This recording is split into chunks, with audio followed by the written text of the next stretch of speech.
former arts editor of America's National Public Radio. Bill Wyman joins me from Sydney. He's also a movie addict and he knows a lot about the movies. Thanks so much for joining us here on the show. Now, would you say that Kirk Douglas was one of the last links to that old Hollywood? And what is his legacy?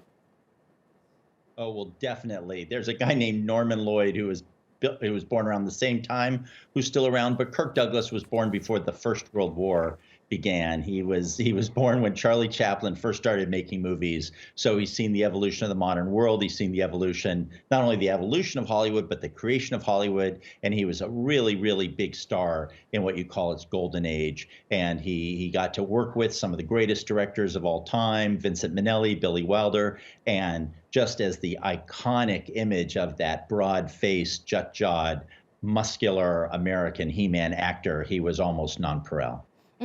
He was also very famous for that role in the Spartacus, Stanley Kubrick's movie. Tell us more about that role.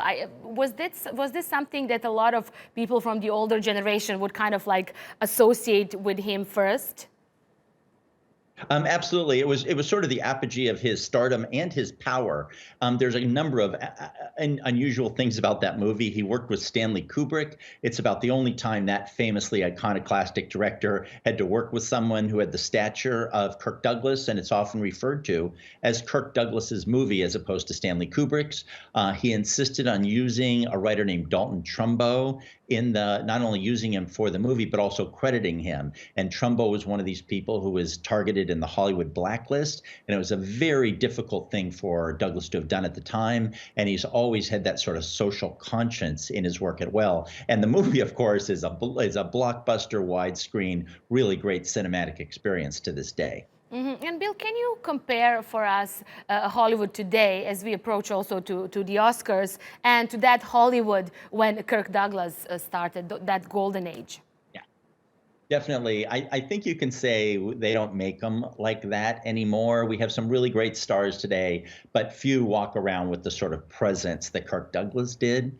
And those of you who are interested in Hollywood should who are interested in the Oscars should look up online on YouTube, and you can find a couple of things that he and his good friend Burt Lancaster did for the Oscars back in the 50s. And they actually appeared during one year in the Best Actor segment and then opened the show the second with a little song and dance routine where these two big, broad He-Men really bring down the house in a very, very funny, self-deprecating and acrobatic little number. Okay, we'll leave it there for now, and we can definitely expect a lot of tributes during the Oscars in a couple of days on the 10th. Thanks so much for that, Bill Wyman, live for us from Sydney.